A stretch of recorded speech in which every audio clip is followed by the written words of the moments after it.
Welcome to Wayne's Old Time Radio Page channel. I'm Wayne, your host. These programs are brought to you by support of our listeners. You can give your support at Patreon or PayPal, either one. There's clickable links in the description below. Thanks for your support and enjoy the shows.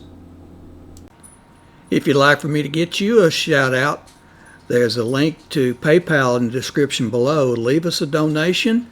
We'll get it up here for you. Just tell us who you want it to. You, a friend, a girlfriend, a wife, spouse, whatever. And we'll get it up here. The Columbia Broadcasting System and its affiliated stations present Orson Welles and the Mercury Theater on the Air in The War of the Worlds by H.G. Wells.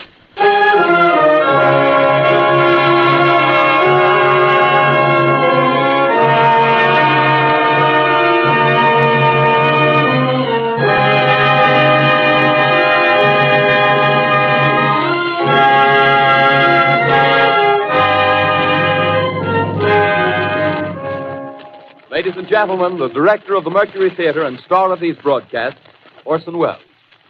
We know now that in the early years of the 20th century, this world was being watched closely by intelligences greater than man's, and yet as mortal as his own. We know now that as human beings busied themselves about their various concerns, they were scrutinized and studied, perhaps almost as narrowly as a man with a microscope might scrutinize the transient creatures that swarm and multiply in a drop of water.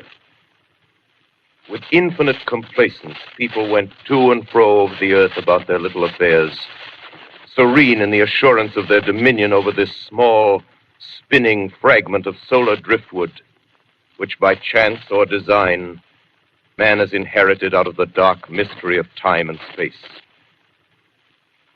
Yet across an immense ethereal gulf, minds that are to our minds as ours are to the beasts in the jungle, intellects, vast, cool, and unsympathetic, regarded this earth with envious eyes and slowly and surely drew their plans against us.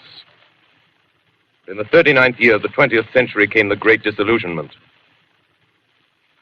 Near the end of October, business was better. The war scare was over. More men were back at work. Sales were picking up. On this particular evening, October 30th, the Crosley service estimated that 32 million people were listening in on radios. For the next 24 hours, not much change in temperature. A slight atmospheric disturbance of undetermined origin is reported over Nova Scotia, causing a low-pressure area to move down rather rapidly over the northeastern states, bringing a forecast of rain accompanied by winds of light gale force. Maximum temperature 66, minimum 48. This weather report comes to you from the Government Weather Bureau. We take you now to the Meridian Room in the Hotel Park Plaza in downtown New York, where you will be entertained by the music of Raymond Raquello and his orchestra.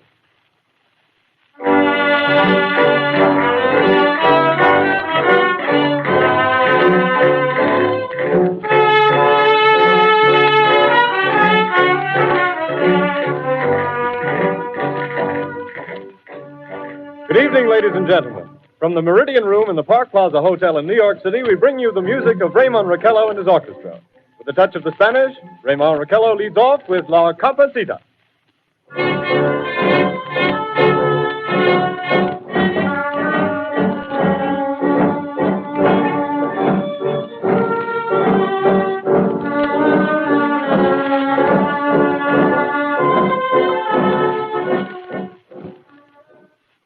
Ladies and gentlemen, we interrupt our program of dance music to bring you a special bulletin from the Intercontinental Radio News. At 20 minutes before 8 Central Time, Professor Farrell of the Mount Jennings Observatory, Chicago, Illinois, reports observing several explosions of incandescent gas occurring at regular intervals on the planet Mars. The spectroscope indicates the gas to be hydrogen and moving toward the Earth with enormous velocity. Professor Pearson of the observatory at Princeton confirms Farrell's observation and describes the phenomenon as, quote, like a jet of blue flame shot from a gun, unquote.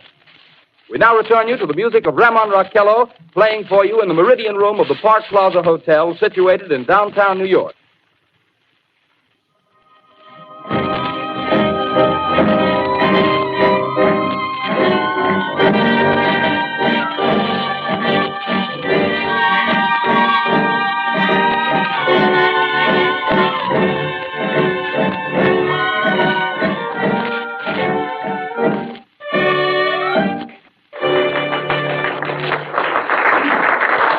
now, a tune that never loses favor, the ever-popular Stardust, Raymond Raquello and his orchestra.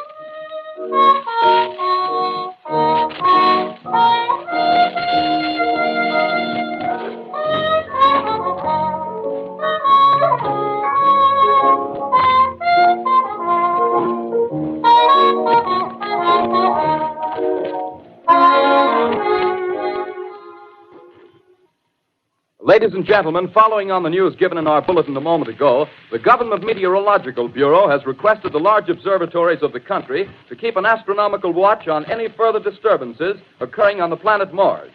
Due to the unusual nature of this occurrence, we have arranged an interview with the noted astronomer, Professor Pearson, who will give us his views on this event. In a few moments, we will take you to the Princeton Observatory at Princeton, New Jersey. We return you until then to the music of Raymond Raquello and his orchestra.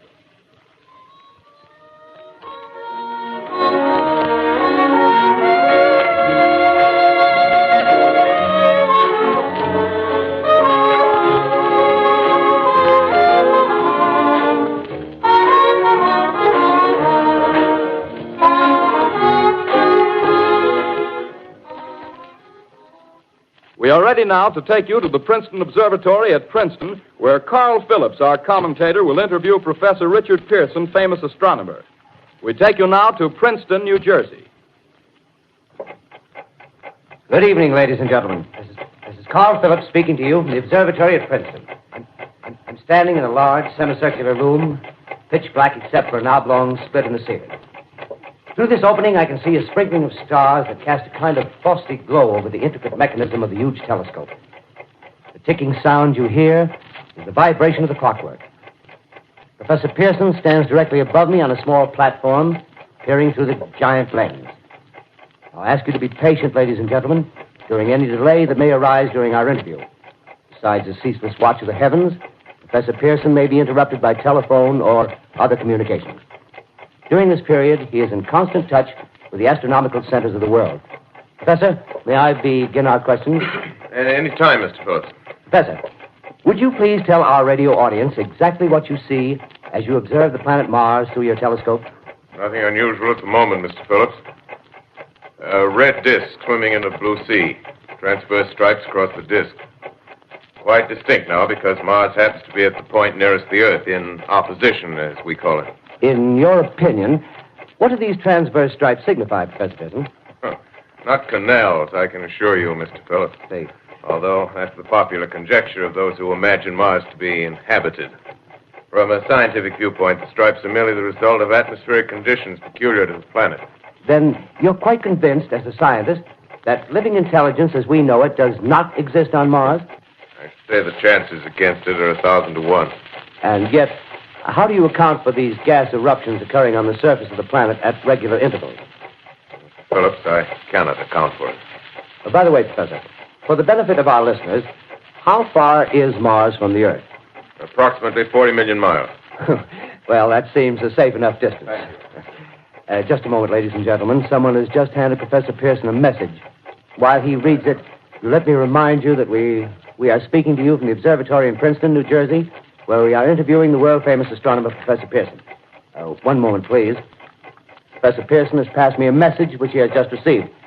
Professor, may I read the message to the listening audience? Certainly, Mr. Phillips. Ladies and gentlemen, I shall read you a wire addressed to Professor Pearson from Dr. Gray of the Natural History Museum, New York. Quote, 9:15 p.m. Eastern Standard Time. Seismograph registered shock of almost earthquake intensity occurring within a radius of 20 miles of Princeton. Please investigate. Signed, Lloyd Gray, Chief of Astronomical Division. Unquote. Professor Pearson, could this occurrence possibly have something to do with the disturbances observed on the planet Mars? Hardly, Mr. Phillips. This is probably a meteorite of unusual size, and its arrival at this particular time is merely a coincidence.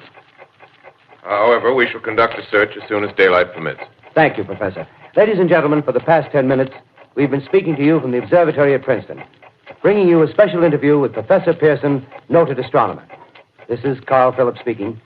We are returning you now to our New York studio. Ladies and gentlemen, here is the latest bulletin from the Intercontinental Radio News. Toronto, Canada. Professor Morse of Macmillan University reports observing a total of 3 explosions on the planet Mars between the hours of 7:45 p.m. and 9:20 p.m. Eastern Standard Time. This confirms earlier reports received from American observatories. Now, nearer home, comes a special bulletin from Trenton, New Jersey. It is reported that at 8:50 p.m., a huge flaming object, believed to be a meteorite, fell on a farm in the neighborhood of Grover's Mill, New Jersey, 22 miles from Trenton. The flash in the sky was visible within a radius of several hundred miles, and the noise of the impact was heard as far north as Elizabeth. We have dispatched a special mobile unit to the scene, and we'll have our commentator, Carl Phillips, give you a word picture of the scene as soon as he can reach there from Princeton. In the meantime, we take you to the Hotel Martinet in Brooklyn, where Bobby Millett and his orchestra are offering a program of dance music. We take you now to Grover's Mill, New Jersey.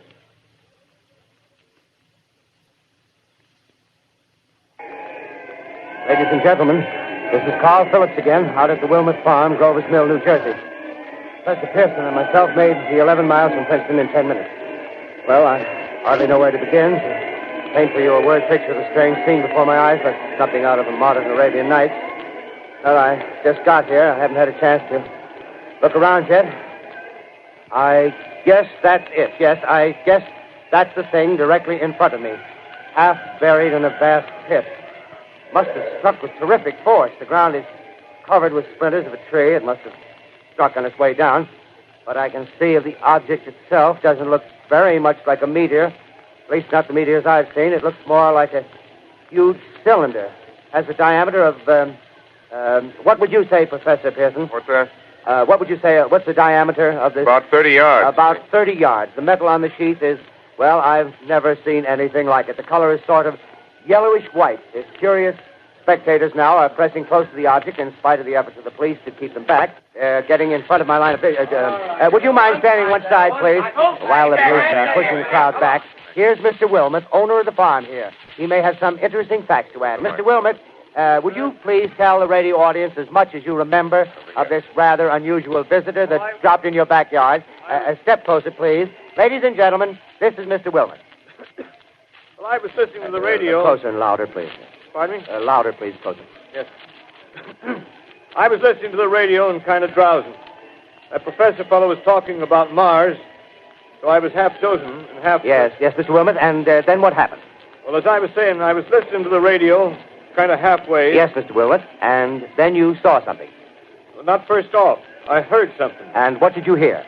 A hissing sound like this. Kind of like a 4th of July rocket. Yes, then what? I turned my head out the window and would have sworn I was to sleep and dreaming. Yes? I seen a kind of greenish streak and then zingo. Something smacked the ground, knocked me clear out of my chair. Well, were you frightened, Mr. Wilmot? Well, I ain't quite sure. I reckon I was kind of riled. Well, thank you, Mr. Wilmot. Thank you very much. Yeah, you want me to No, tell that's someone? quite all right. That's plenty. Ladies and gentlemen, you've just heard Mr. Wilmot, owner of the farm where this thing has fallen. I wish I could convey the atmosphere, the background of this fantastic scene. Hundreds of cars are parked in a field in back of us, and the police are trying to rope off the roadway leading into the farm, but it's no use. They're breaking right through. The car's headlights throw an enormous spotlight on the pit where the object's half buried. Now, some of the more daring souls now are venturing near the edge. The silhouettes stand out against the metal sheen. One man wants to touch the thing. He's having an argument with the policeman. Now, the policeman wins. Now, ladies and gentlemen, there's something I haven't mentioned in all this excitement, but it's becoming more distinct. Perhaps you've caught it already on your radio. Listen, please. Do you hear it?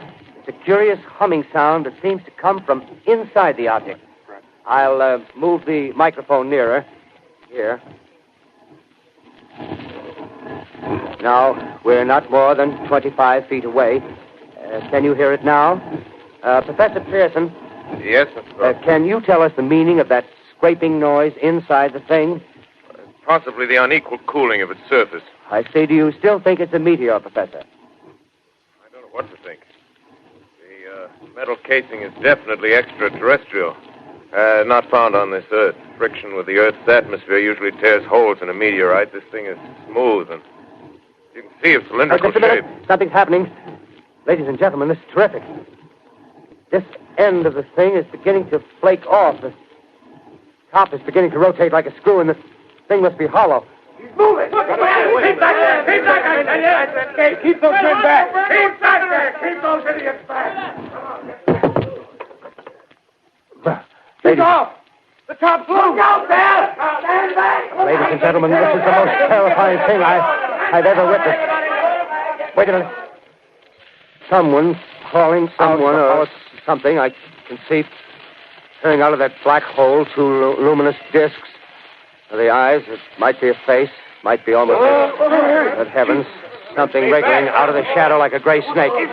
Now it's another one and another one and another one. They look like tentacles to me. Oh, yeah, I can see the thing's body. Now it's large as a bear. It glistens like wet leather, but that face, ladies and gentlemen, it's indescribable. I can hardly force myself to keep looking at it. It's so awful. The eyes are black and they gleam like a serpent. The mouth is kind of V-shaped with saliva dripping from its rimless lips that seem to quiver and pulsate. And the monster, or whatever it is, can hardly move. It seems weighed down by possibly gravity or something. The thing's rising up now, and the crowd falls back. They've seen plenty. The most extraordinary experience, ladies and gentlemen. I can't find words.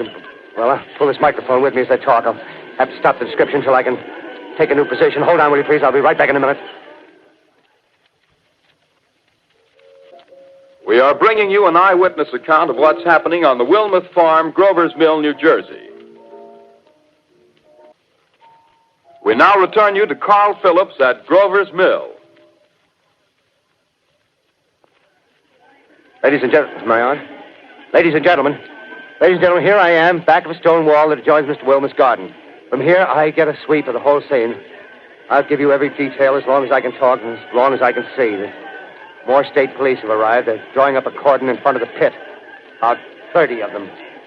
No need to push the crowd back now. They're willing to keep their distance. The captain's conferring with someone. Can't quite see who. Oh, yes, I believe it's Professor Pearson. Yes, it is. Now they've parted, and the professor moves around one side, studying the object, while the captain and two policemen advance with something in their hands. I can see it now. It's a white handkerchief tied to a pole. Flag of truce. If those creatures know what that means, what anything means. Wait a minute, something's happening. Humped shape is rising out of the pit. I can make out a small beam of light against a mirror. What's that? There's a jet of flame springing from the mirror, and it leaps right at the advancing men. It strikes them head on. Lord, they're turning into flames. Now the whole field's caught up by the woods, the barns, the gas tanks of the automobiles spreading everywhere. Coming this way now, about 20 yards to my right.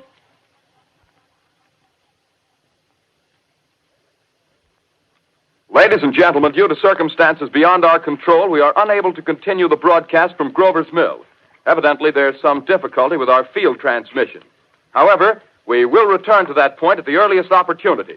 In the meantime, we have a late bulletin from San Diego, California. Professor Indelkoffer, speaking at a dinner of the California Astronomical Society, expressed the opinion that the explosions on Mars are undoubtedly nothing more than severe volcanic disturbances on the surface of the planet. We continue now with our piano interlude.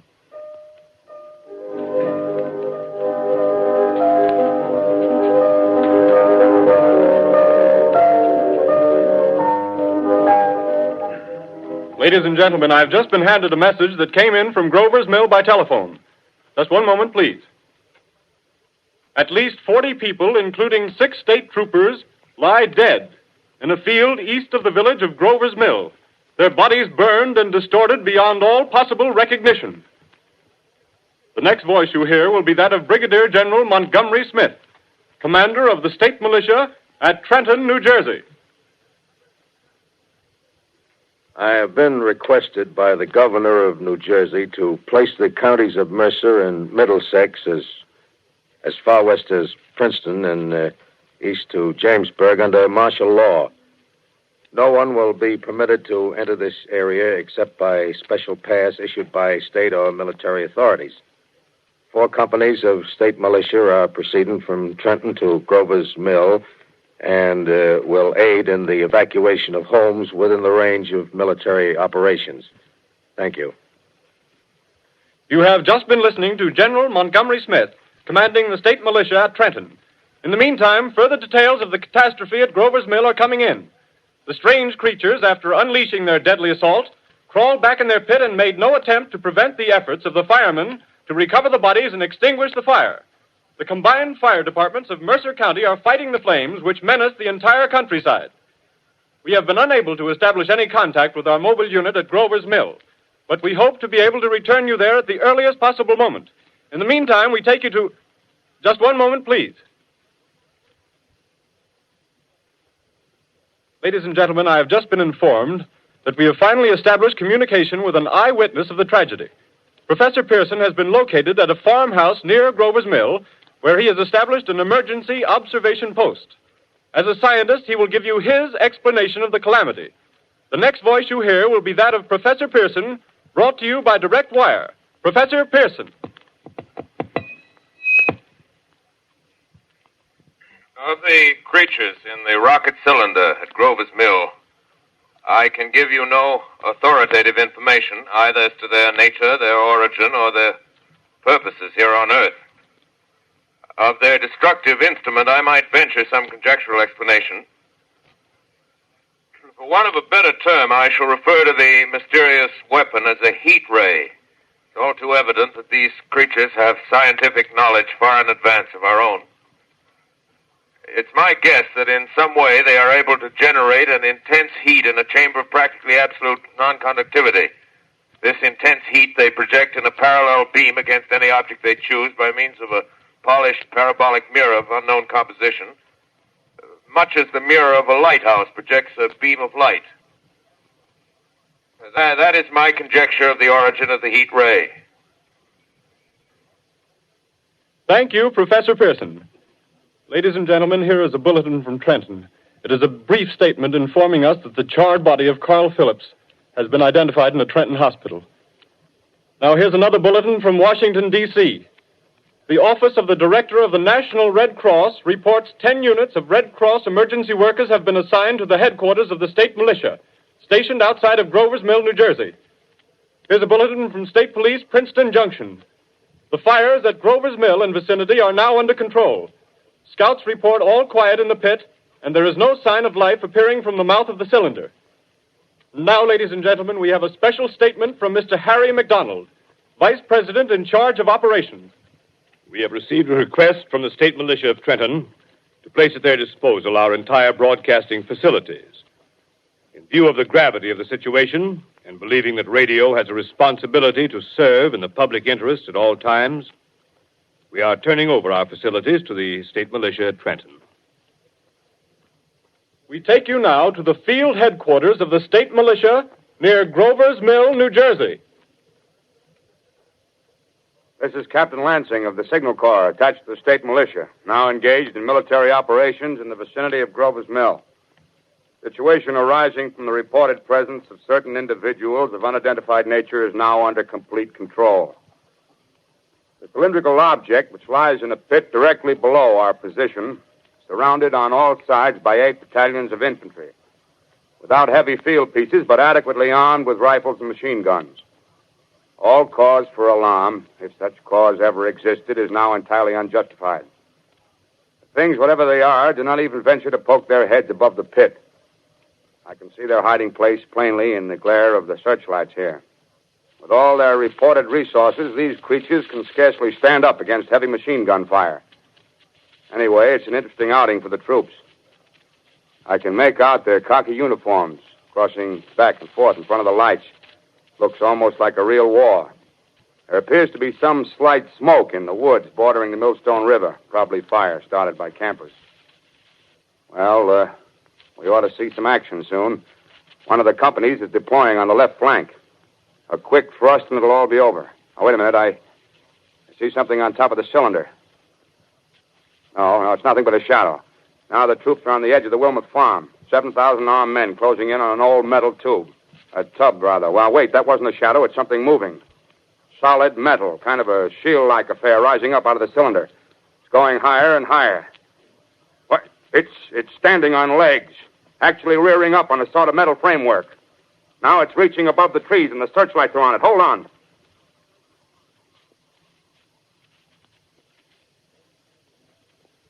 Ladies and gentlemen, I have a grave announcement to make. Incredible as it may seem, both the observations of science and the evidence of our eyes lead to the inescapable assumption that those strange beings who landed in the Jersey farmlands tonight are the vanguard of an invading army from the planet Mars. The battle which took place tonight at Grover Mills has ended in one of the most startling defeats ever suffered by an army in modern times. 7,000 men armed with rifles and machine guns pitted against a single fighting machine of the invaders from Mars. 120 known survivors. The rest strewn over the battle area from Grover's Mill to Plainsboro, crushed and trampled to death under the metal feet of the monster, or burned to cinders by its heat ray. The monster is now in control of the middle section of New Jersey and has effectively cut the state through its center. Communication lines are down from Pennsylvania to the Atlantic Ocean. Railroad tracks are torn and service from New York to Philadelphia discontinued, except routing some of the trains through Allerton and Phoenixville. Highways to the north, south, and west are clogged with frantic human traffic. Police and army reserves are unable to control the mad flight. By morning, the fugitives will have swelled Philadelphia, Camden, and Trenton, it is estimated, to twice their normal population. Martial law prevails throughout New Jersey and eastern Pennsylvania. At this time, we take you to Washington for a special broadcast on the national emergency. The Secretary of the Interior. Citizens of the nation, I shall not try to conceal the gravity of the situation that confronts the country, nor the concern of your government in protecting the lives and property of its people. However, I wish to impress upon you, private citizens and public officials, all of you, the urgent need of calm and resourceful action.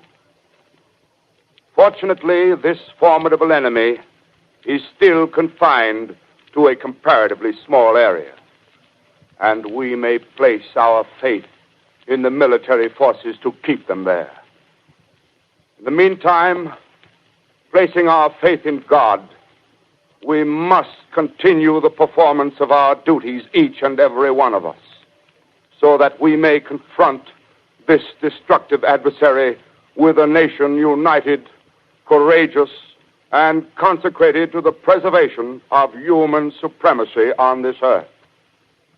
I thank you. You have just heard the Secretary of the Interior speaking from Washington.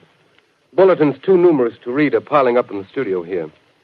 We're informed that the central portion of New Jersey is blacked out from radio communication due to the effect of the heat ray upon power lines and electrical equipment. Here's a special bulletin in New York. Cables have been received from English, French, and German scientific bodies offering assistance. Astronomers report continued gas outbursts at regular intervals on the planet Mars. The majority voiced the opinion that the enemy will be reinforced by additional rocket machines. There have been several attempts made to locate Professor Pearson of Princeton, who has observed Martians at close range. It is feared he was lost in the recent battle. Langham Field, Virginia. Scouting planes report 3 Martian machines visible above treetops, moving north toward Somerville with population fleeing ahead of them. The heat ray is not in use, although advancing at express train speed, invaders pick their way carefully. They seem to be making a conscious effort to avoid destruction of cities and countryside. However, they stop to uproot power lines, bridges, and railroad tracks.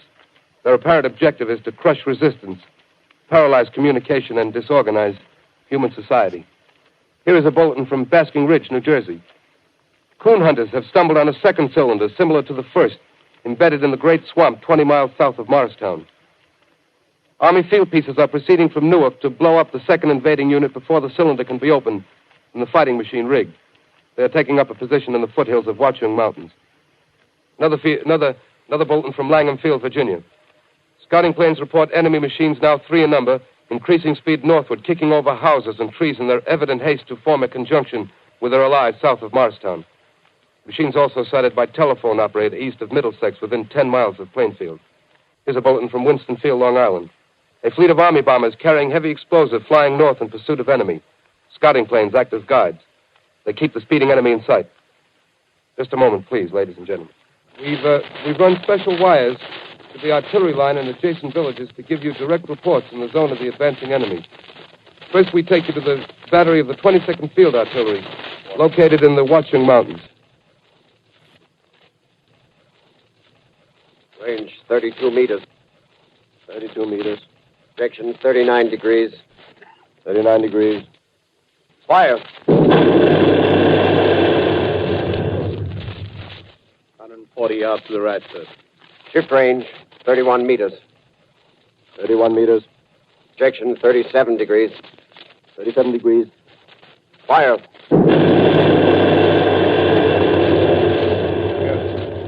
Hit, sir. Got the tripod of one of them. That's up. The others are trying to repair it. Quick, get the range. Shift 30 meters. 30 meters. Projection 27 degrees.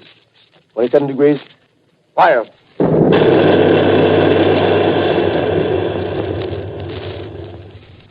Can't see the shell land, sir. Letting off a smoke. What is it? Black smoke, sir.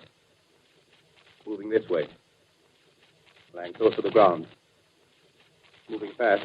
Put on gas masks. Get ready to fire.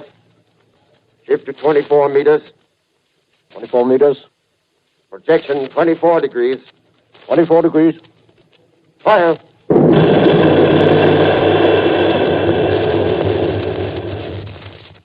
Still can't see, sir. Smoke's coming nearer. Get the range. 23 meters. 23 meters. 23 meters. Projection 22 degrees. 22 degrees.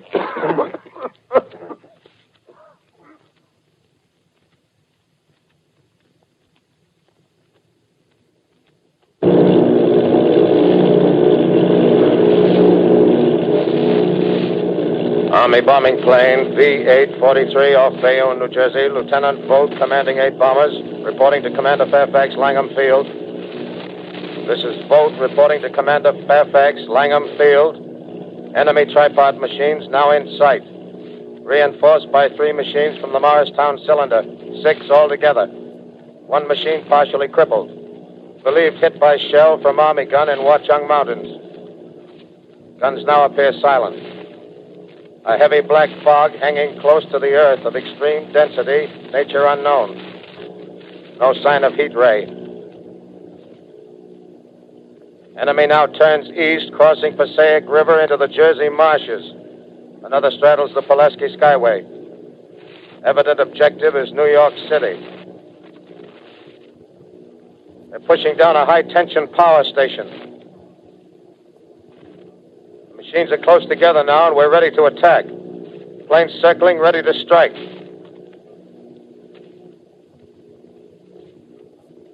A 1,000 yards, and we'll be over the first.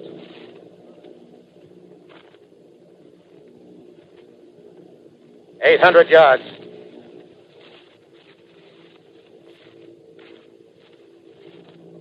$600.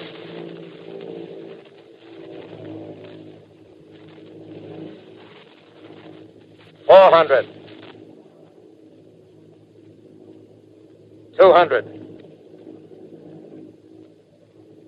There they go. The giant arm raised. Green flash. They're spraying us with flame. 2,000 feet. Engines are giving out. No chance to release bombs. Only one thing left. Drop on them, plane and all. We're diving on the first one. Now the engine's gone. 8.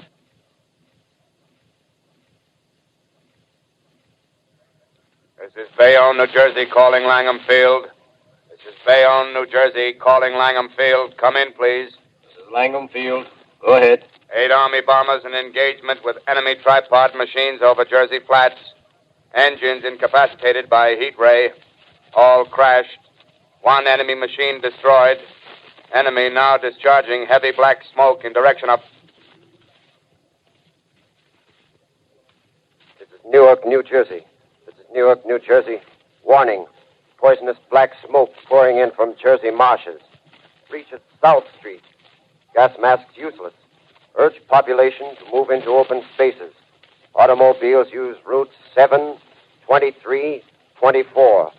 Avoid congested areas.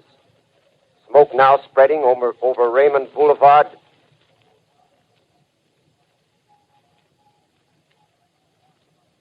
Two calling CQ, 2X2L calling CQ, 2X2L calling 8X3R. Come in, please.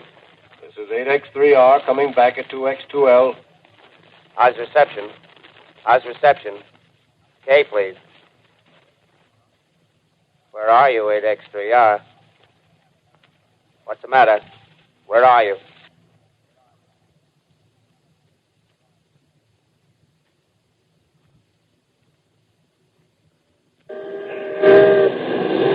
I'm speaking from the roof of Broadcasting Building. New York City. The bells you hear are ringing to warn the people to evacuate the city as the Martians approach. Estimated in the last 2 hours, 3 million people have moved out along the roads to the north. Hutchison River Parkway is still kept open for motor traffic. Avoid bridges to Long Island, hopelessly jammed. All communication with Jersey Shore closed 10 minutes ago. No more defenses. Our army is wiped out. Artillery, Air Force, everything wiped out. This may be the last broadcast. We'll stay here to the end. People are holding service here below us in the cathedral. Now I look down the harbor, all manner of boats, overloaded with fleeing population pulling out from docks. Streets are all jammed. Noise in crowds like New Year's Eve in city. Wait a minute, the enemy is now in sight above the Palisades. Five great machines. First one is crossing the river. I can see it from here, wading the Hudson like a man wading through a brook. A bulletin is handed me. Martian cylinders are falling all over the country.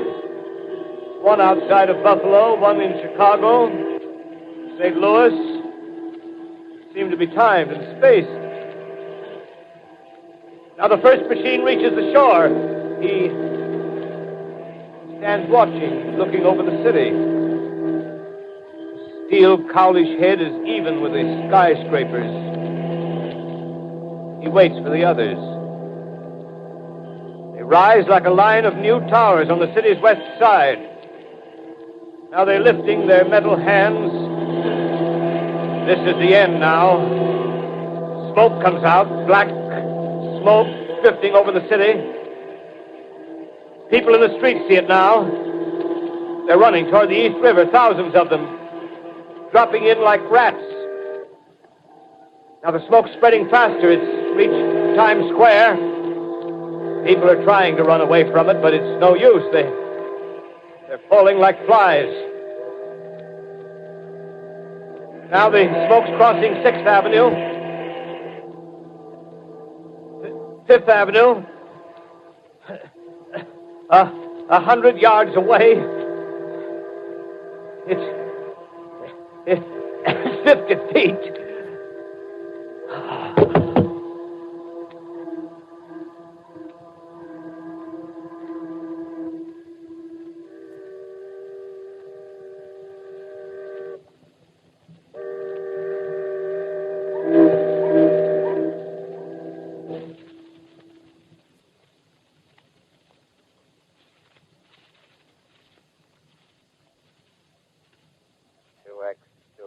Calling CQ. 2X2L calling CQ. 2X2L calling CQ, New York. Isn't there anyone on the air? Isn't there anyone on the air? Isn't there anyone? 2X2L.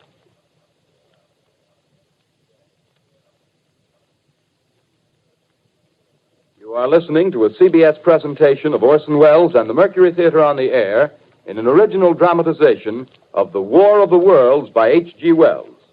The performance will continue after a brief intermission. This is the Columbia Broadcasting System. The War of the Worlds by H.G. Wells, starring Orson Welles and the Mercury Theater on the Air.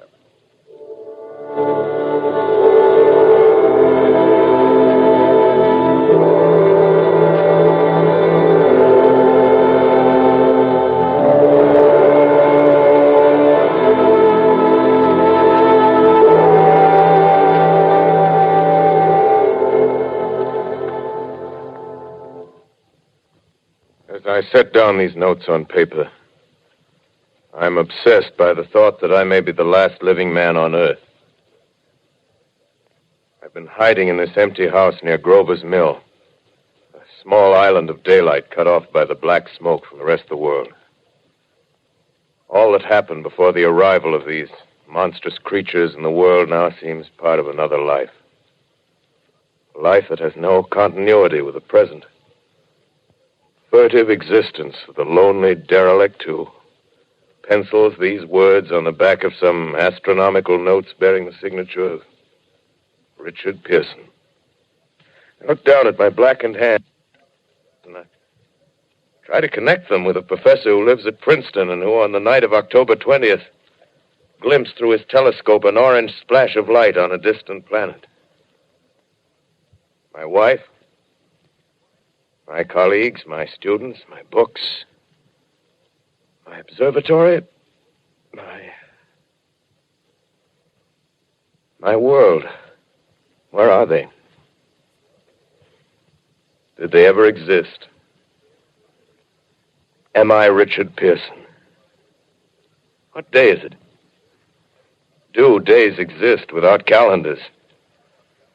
Does time pass when there are no human hands left to wind the clocks?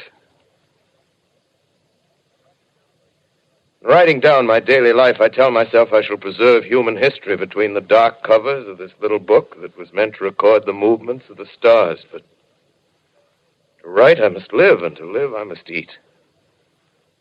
Find moldy bread in the kitchen and an orange not too spoiled to swallow. Keep watch at the window. Time to time, I catch sight of a Martian above the black smoke. The smoke still holds the house in its black coil, but at length there's a hissing sound, and suddenly I see a Martian mounted on his machine, spraying the air with a jet of steam as if to dissipate the smoke. I watch in a corner as his huge metal legs nearly brush against the house. Exhausted by terror, I fall asleep.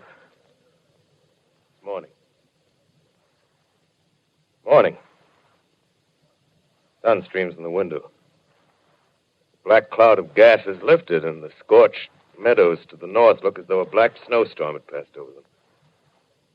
I venture from the house. I make my way to a road, no traffic. Here and there, a wrecked car, baggage overturned, a blackened skeleton. Push on north. For some reason, I feel safer trailing these monsters than running away from them. And I keep a careful watch. I've seen the Martians feed. Should one of their machines appear over the top of trees, I'm ready to fling myself flat on the earth. Come to a chestnut tree. October. Chestnuts are ripe. Fill my pockets. I must keep alive. 2 days I wander in a vague northerly direction through a desolate world. Finally, I notice a living creature.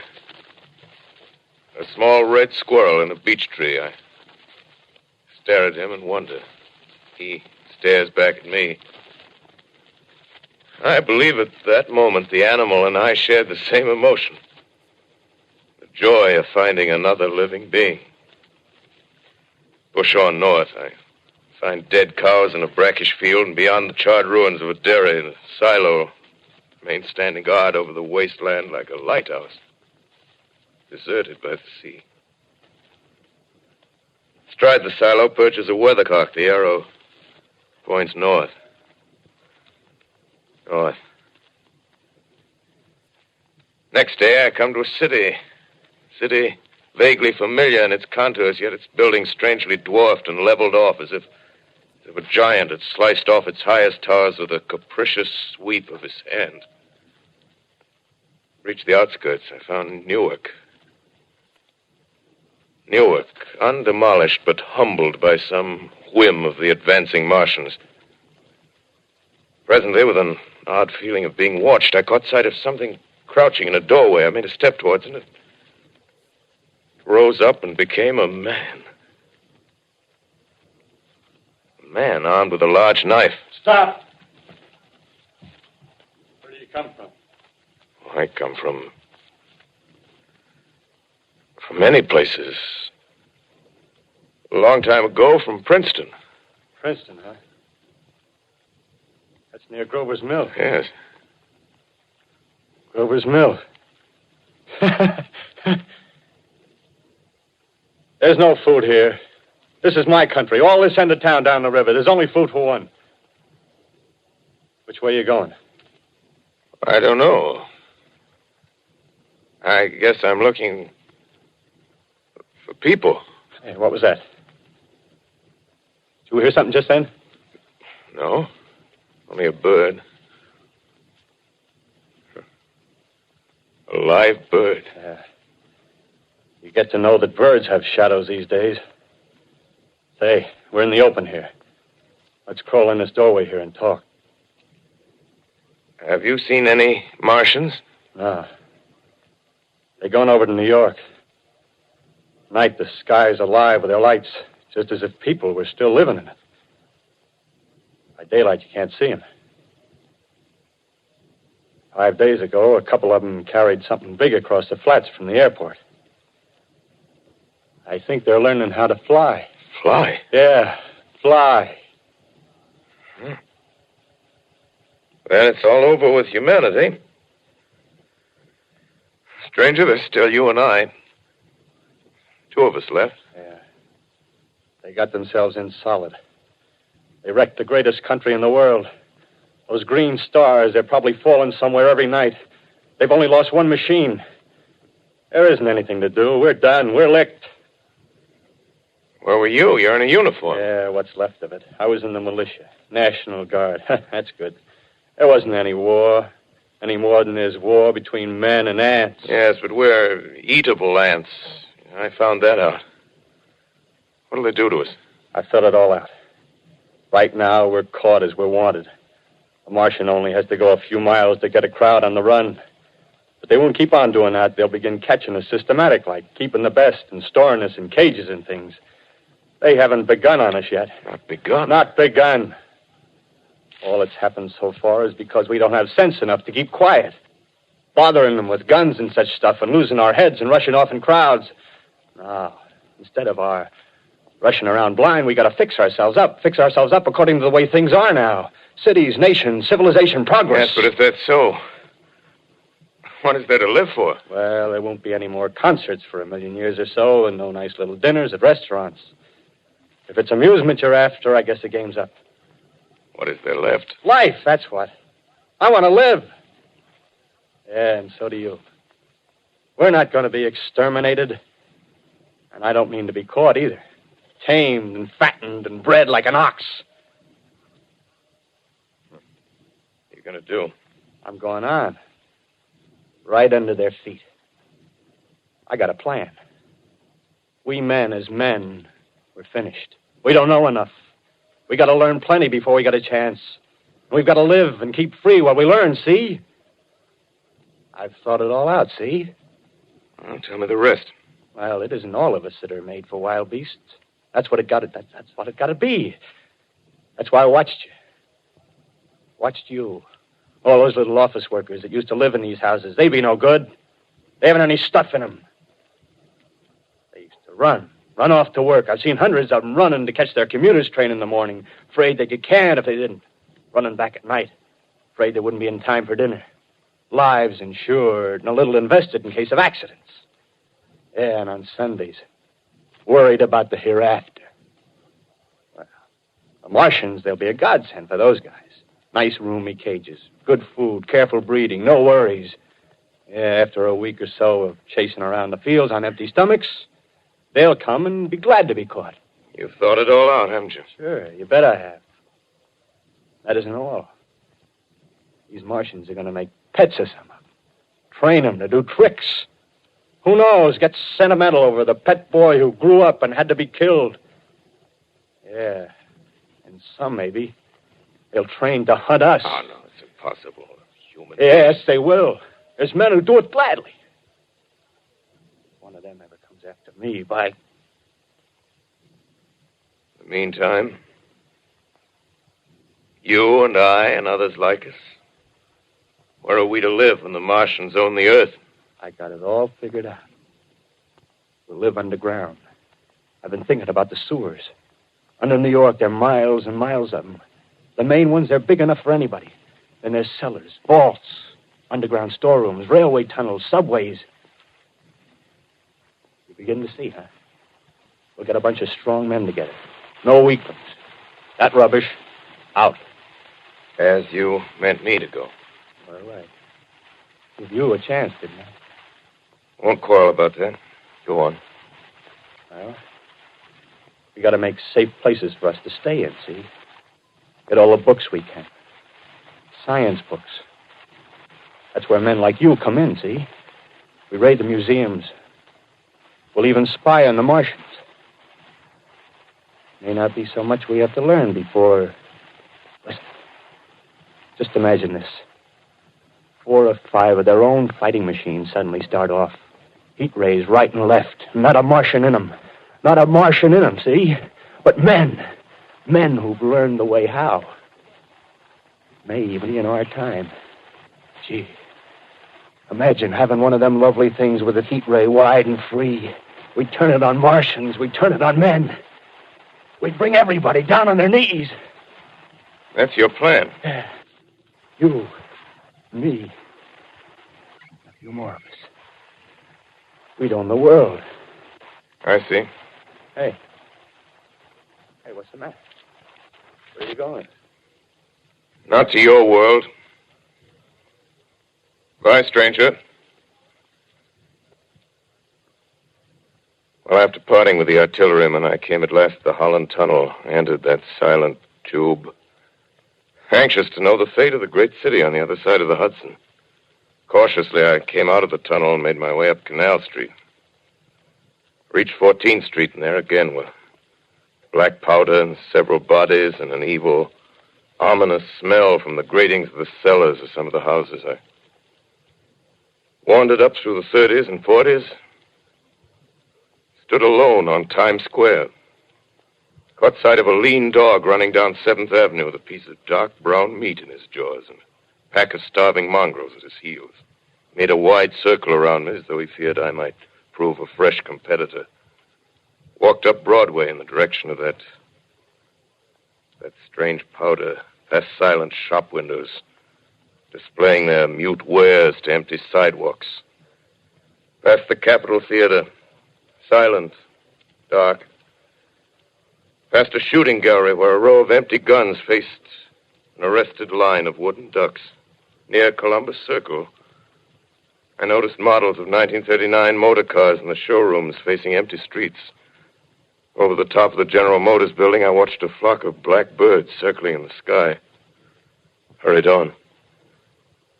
Suddenly, I caught sight of the hood of a Martian machine, standing somewhere in Central Park, gleaming in the late afternoon sun. An insane idea. I rushed recklessly across Columbus Circle and into the park.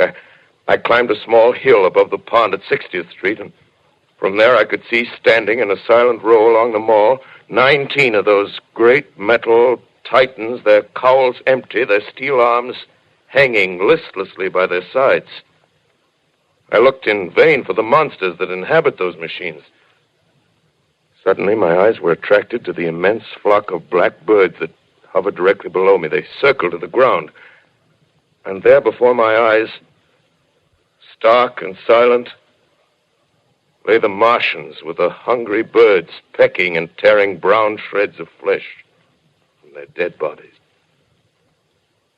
Later, when their bodies were examined in laboratories, it was found that they were killed by the putrefactive and disease bacteria against which their systems were unprepared. Slain, after all, man's defenses had failed by the humblest thing that God, His wisdom, has put upon this earth. Before the cylinder fell, there was a general persuasion that through all the deep of space, no life existed beyond the petty surface of our minute sphere. Now we see further. Dim and wonderful is the vision I've conjured up in my mind of life spreading slowly from this little seedbed of the solar system throughout the inanimate vastnesses of sidereal space. But it's a remote dream. Maybe that the destruction of the Martians is only a reprieve to them and not to us. Is the future ordained, perhaps? Strange it now seems to sit in my peaceful study at Princeton, writing down this last chapter of the record, begun at a deserted farm in Grover's Mill. Strange to watch children playing in the streets. Strange to see young people strolling on the green where the new spring grass heals the last black scars of a bruised earth. Strange to watch the sightseers enter the museum where the dissembled parts of a Martian machine are kept on public view. Strange when I recall the time when I first saw it. Bright and clean-cut, hard and silent under the dawn of that last great day.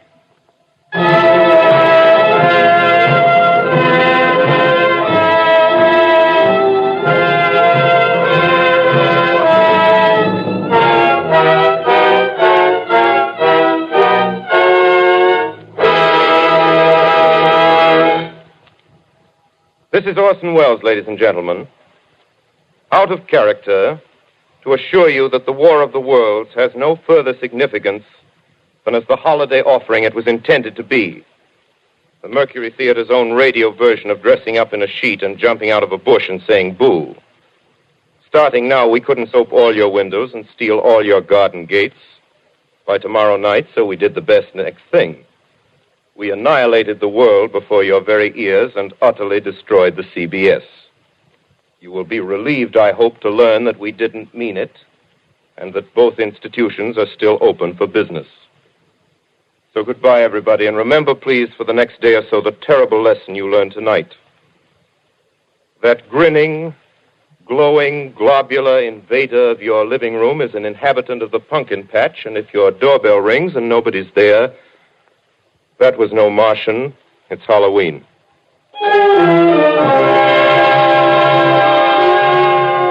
Tonight, the Columbia Broadcasting System and its affiliated stations coast to coast has brought you The War of the Worlds by H.G. Wells, the 17th in its weekly series of dramatic broadcasts featuring Orson Welles and the Mercury Theater on the air.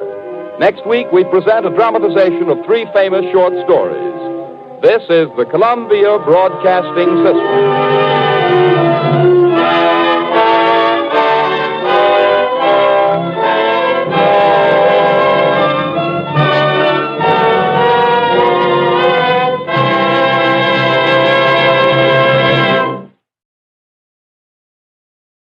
These programs are brought to you by support of our listeners. You can give your support at Patreon or PayPal, either one.